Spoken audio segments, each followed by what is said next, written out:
I'm fired up right now. I want you to know that this curriculum, this training right now, that you're going to have a chance to be able to go through, it's going to be a challenge. I'm just going to let you know right now that you've got to step up. That it's not going to be easy. That growing is not the easiest thing. So you've got to decide right now that, hey, look, you know what? That I'm up for the challenge of growth. I'm up to become better, and it'll affect every area of your life. So today, as you really get committed to learning these laws, and you really get committed to really living these laws, what we've got to decide right now is, hey, look, you know what? I'm gonna make it happen no matter what. I'm gonna study this harder than I've ever studied anything in my life. And I know some of you, I remember when I was in the 5th grade having to memorize the state capitals. You guys see that? And that was hard work, right? And that's probably the hardest I ever worked at studying anything until I got involved in this industry. And I tell you right now that the biggest thing that I studied that made the biggest impact for me in my life is right now what you're getting a chance to be able to see. Recognize the fact that it's not just special that you're here. Understand that it's special because no one else has access to this information. Wow. That's what you got to realize, that these leadership laws right now, they're not available right now. This video right now that you're watching, no one else is watching it. It's not like, oh my God, well, what if somebody else is watching it, man, and they're going to grow and they're going to become, a success. There is no competition. No one has access to this information. They stopped making these laws in 2002 when the DVDs came out. So this is the old 1998 VHSs that I had to go out there and fight a Bengal tiger to get. Do you guys see that? But the good news, I won, right? So you guys won too, right? So here's what we have to know is that this isn't available anywhere else. The DVDs that he did later on are not the same. I know, Julian has studied those a lot, and he was telling me earlier in the back, he goes, this is 10 times better. He goes, this is 10 times better than the DVDs. Wow. And the reason being is because he puts a lot on it. Do you guys see that? He puts a lot on it. There's no shortage of it on it. Do you guys see that? He's just layering it on there. He's not holding back. He's doing each law about 25 minutes. Recognize the fact that in his DVD, he's only doing 10. Now, I'm not here to de-edify, what John C. Maxwell did on his DVDs. Hey, that's great, but it's not in the ballpark of this. This right here is on another level. And when I got my hands on these in 1998, you guys, my life changed. And I'm telling you right now that I know what's going to happen for some of you today is you're going to step up to the challenge. Because the challenge to become a leader, that is a real challenge. And I'm going to dive into this real quickly, and then we're going to get into law number 1, and then we're going to today, if you get all the blanks filled in, guess what? You're actually going to be able to get the CDs. So we have the audios of the laws right now that we're actually going over today. We have those CDs available here today for the people that actually pass the course today. So recognize, don't just take this lightly, because I'm telling you right now, the test that we're going to take at the end, you've got to get an 80% or higher to pass the course. Now, here's the good news. If you don't pass the test, which I'm sure probably 30 or 40% of you won't pass the test because it's not easy, here's what I want to let you know. You can take the course again. It's not like you have to requalify. Does that make sense? So the next time, if you fail the test, you can come back and you can brush up on your laws and take the test again. So just relax, okay? But here's what I want you to know is this: is everybody knows right now. This is wow, that was quick. This thing's out of control. This thing's sensitive, okay?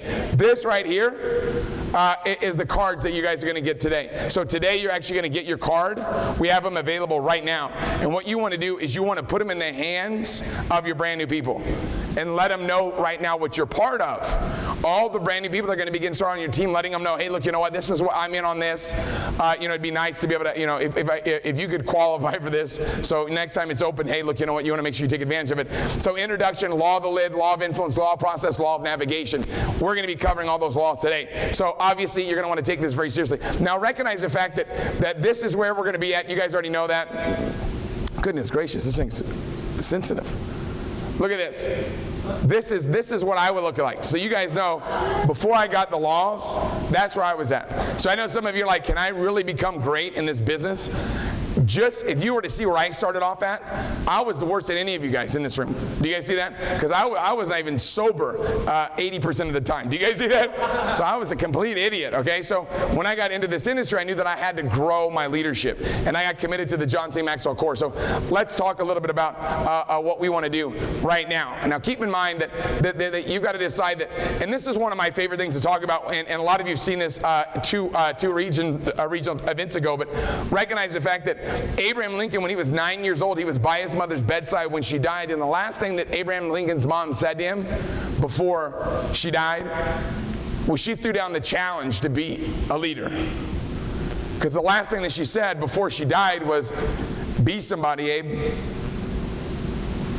So imagine being a 9-year-old boy and you're in your house laying there and your mom's dying right in front of you. And she says, be somebody. So Abraham Lincoln had that challenge starting at 9 years old when his mom died on October 5th, 1818. Now watch. He had to go through challenges and recognize the fact that in 1816, he had to work to support his family. Now remember, his mom died 2 years after that. So his mom dies in 1818. Okay, and she threw down the challenge. Hey, Abe, be somebody. Be somebody, Abe. So he said, all right, in 1831, he started a business and it failed.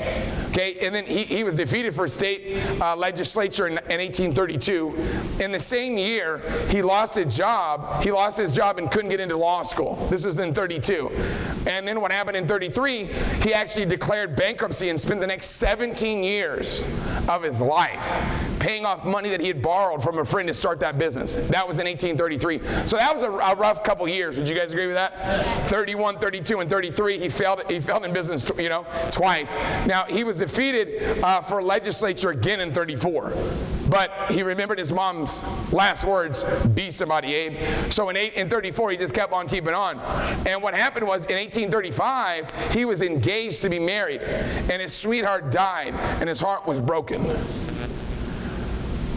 The next year, he had a nervous breakdown and spent the next 6 months in bed because of all the challenges. But see, during that time in his bed, Abraham Lincoln remembered what his mom said, be somebody, that the challenge existed, the challenge was there. He couldn't debate the fact that he had a challenge, and he had to step up to the challenge. And so he said, all right, let's do it. And he was defeated in 1838. For becoming the Speaker of State Legislature. But he said, I'm not going to quit, I'm not going to give up, I'm going to keep on keeping on because my mom gave me a challenge right before she died. So he said, let's make it happen. And in 1840, he was defeated for becoming the elector. Then in 1846, he was defeated for Congress. But that challenge was still there. So he was defeated again in 38. But he couldn't forget what his mom said, so he couldn't give up. Then he was rejected for the job land officer in his home state in 49. But look what happened in 54. What happened? Don't forget. In 54, he was defeated for Senate. But he kept on keeping on. And he ran for vice president and was defeated and got less than 100 votes. That was in 56. 2 years later, he was defeated for Senate for the third time. In 1858, he was defeated for Senate for the third time. But see, he never gave up because he was up for the challenge to be something more than mediocre. And what happened in 1860, he was elected the President of the United States. Wow. And I'm telling you right now, our country wouldn't be where it is today if it wasn't for him. There wouldn't be a United States. There would be a North United States and a South United States. And he kept it together, right? He made it happen. And one of the things that Abraham Lincoln says that's so powerful was in that Gettysburg, right before they won, that they were down, and they had the momentum against them. They were losing.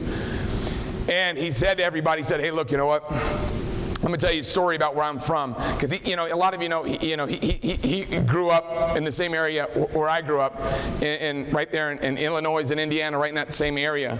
And I went to the log cabin where his mom died when I was a little kid for a little little trip thing that we do for like when you're a little kid. And one of the things that I noticed when I studied him was what he said during that Gettysburg Address. See, one of the most powerful things that happened was how he motivated everybody, because he had the challenges and he overcame the challenges.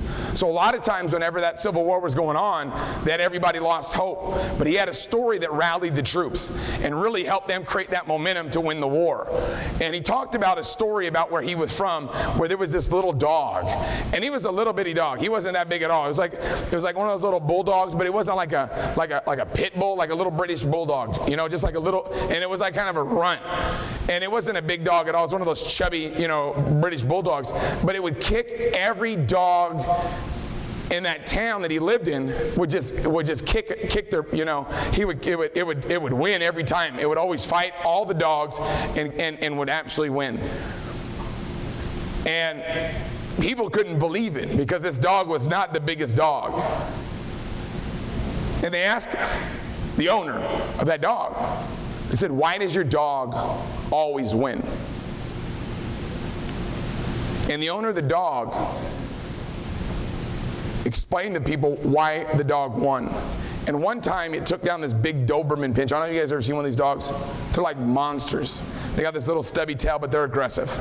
And it whipped this dog good. And the owner could not believe what he saw, because his dog just got beat up by a dog that was like 1/3 his size. And the owner of that little dog replied to the owner of the Doberman, whenever the Doberman owner asked him why his dog won, he said, "Because my dog doesn't start fighting halfway through the fight." So you got to realize, how do most people act? How are most people? Most people wait until something happens before they step up. They wait for a lot of pressure before they perform. The reason why we made the requirements so high to get into this training is because we know that you guys are up for the challenge. We know that this is the best of the best of the best that Southern California has. Give yourselves a round of applause for being the best. So here's what it looks like, okay? Here's what it looks like. Recognize the fact that, look, okay, you got to decide as a leader. The challenge is always, do you want the lollipop today or the bicycle tomorrow? So you always have to go for the right choice. But right now, we're going to talk about the law of the lid. Right now, what you want to do is you want to think, hey, look, you know what? How much notes can I take? Challenge yourself right now to get it all. Challenge yourself right now to step up and to learn as much as you can about the law of the lid. And with that being said, right now is the time. Now, you know, you can see why it's so important to develop your leadership skills. I think the biggest thing that you have to recognize is simply this. Everybody that's here right now wants to make more money in secret. Yes or yes? Yes. Everybody here wants to grow their organization bigger. Would you guys agree with that? Yes. I mean, everybody right now, that's what they want. I mean, let's face it, right? Like right now, if someone gave you $2 million, you're not going to be mad. Would you guys agree with that? Yes. So we want more results, but in order to do that and to have those results, what we have to recognize is the fact that, guess what? We've got to grow ourselves. That's the magic. And what's awesome, what I get excited about right now is not where we're going. What I'm excited about is who we're going to become. And the reason why is because there are going to be people in this room right now that your lives are going to be changed forever. I mean, that's what's awesome, because once you become that leader, once you become a leader, you're always a leader. That's just the way that it is. It doesn't make a difference what the situation is. You get involved, and I'm telling you right now, everything that I get involved in, like whether it be, you know, my kids' sports or my kids' school or whatever, and I meet with my kids', you know, coaches, or I meet with the director, athletic directors, and all these different people. It blows my mind how low level some people's leadership is, and how they get around people, where it's like, oh my God, this person's is leadership level so low, and they're around other people. That's terrible. I wish that we could make this right here mandatory. Right here, this course, make this mandatory for everybody. That in order to graduate from high school or to graduate from middle school or whatever, you had to do this, because I'm telling you right now, what would happen is it would change the world. It would change the country, because all the challenges right now that we're experiencing, you look at everything, it's leadership challenges. And if you can grow your level of leadership, you're going to be, you're going to change everything. And I'm letting you know right now that everyone in this right now that's here, your life is going to be changed forever. That's what's exciting. I mean, if you don't get excited about that, well, I don't know how you couldn't. So I don't know how you could actually not get excited about the fact that everyone that's here right now that understand that gets the certification course completed, that passed the test, that learns these laws, you're never going to be the same ever again. And that's what's awesome. No matter what you do or where you go, you're always going to bring you with you. That's the thing, man, and I talk about all the time where you'll see somebody that will be in an organization here, and they'll go to another organization. Right? They'll be over here with and not so much here, but you see it all the time where people will be over here and they'll go over here, or they'll go from here and they'll go over here, but they always take themselves with them. They always take themselves with them. So you got to recognize we've got to grow you. Why? Because that's the deal. That's the secret. That's what we've got to focus on. So let's dive through this, and I'm going to run through this kind of fast here right now. Obviously, law number one, law lid, you guys all know. Leadership is the ability. The leadership ability is the lid that determines a person's level of effectiveness. We talked about that. Your leadership ability will determine the impact that you'll have on an organization. So the impact that you're going to have on an organization is going to be determined by your ability, your leadership ability. The lower your ability to lead is, the lower the lid is on your potential. And John talked a little bit about in his book, for a lot of you that have read that book before, he talks about, Dick and Maurice McDonald. And I want to just make sure you understand that, when you look at these two guys, Dick and Maurice, these guys are just, a couple guys that were from New Hampshire, and they wanted to find the American dream. And what they did is they came out here, right? They came to the West Coast. In 1930, Dick and Maurice moved from New Hampshire to Hollywood, California, in search of the American dream. And in 1937, Dick and Maurice opened a drive-through restaurant in Pasadena. Okay, in 1940, with that business being a success, they moved their operations to San Bernardino, California. In 1948, Dick and Maurice created the speedy service system of getting customers their food within 30 seconds or less. So they start making it happen, right? They're blowing it up, right? And their little business, right, Dick and Maurice McDonald's little business in 1955 on 14th and East Street location was booming, and their annual sales reached $350,000. They thought they're done. They're like, we're set for life. We cracked the code. We made it happen. So now they're jacked out of their mind. They're fired up beyond imagination. Because they said, hey, look, you know what, we got it. We got it going on. We got a business that's cranking, and they're fired up. And that's all they saw. And then they ran into this guy, Ray Kroc. And in 1961, he was selling, he sold milkshake machines. So he comes by the restaurant, likes it, sells him a milkshake machine, and he says, look, you know what? I want to buy this for $2.7 million. So he buys exclusive rights to McDonald's for $2.75.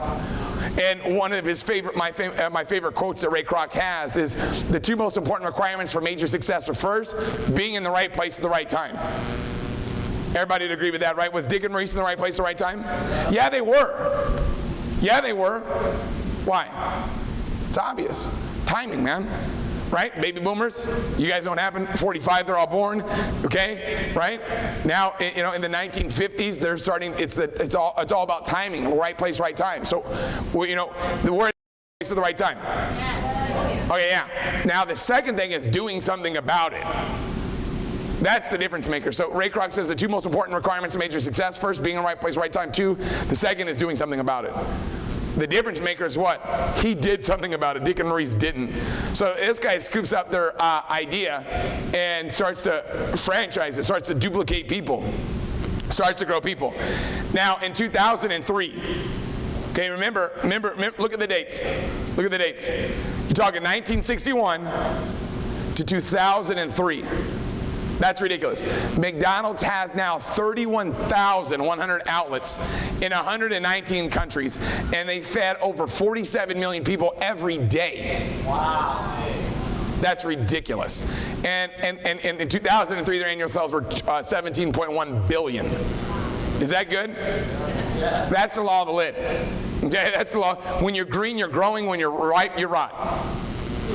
You got to always be growing. That's a Ray Kroc quote. Now watch this. Here's what we have to recognize is what?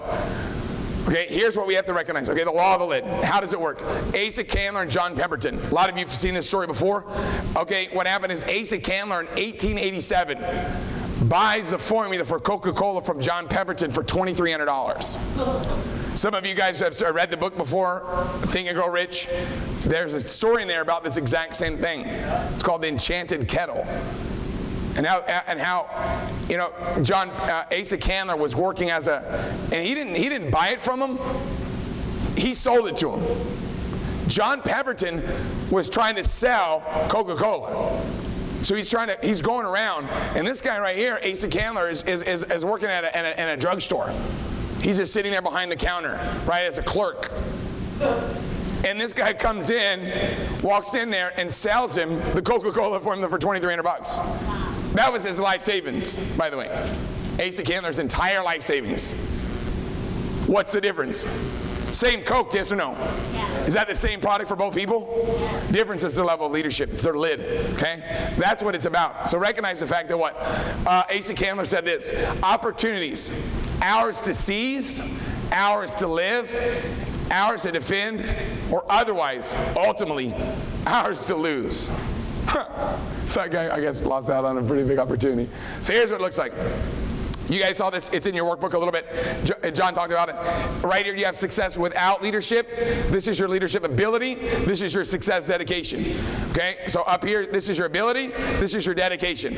Okay? This is with leadership. This is without. This is what it looks like. Okay? Your level of effectiveness right here, even because your leadership ability is low, you're not that effective. But here, if your leadership ability is high, your level of effectiveness obviously increases. It's kind of like, you know, what Jim Rohn says, right? He says what? Right? Skills makes labor more valuable. Skills makes labor more what? Valuable, right? You can chop a tree down with a spoon, but it takes a long time. Would you guys agree with that? But if you chain the spoon in for an axe, it saves you what? Time. That's what happens when you become a leader. Can you become successful without being a leader? Yes, it just takes a lot longer. Why would you want to do the hard thing when you can why would you want to do something hard when it could be easy? How do you make it easy? Just grow your level of leadership. And we're going to do that like you couldn't even imagine. Smart, talented people, this is in your book.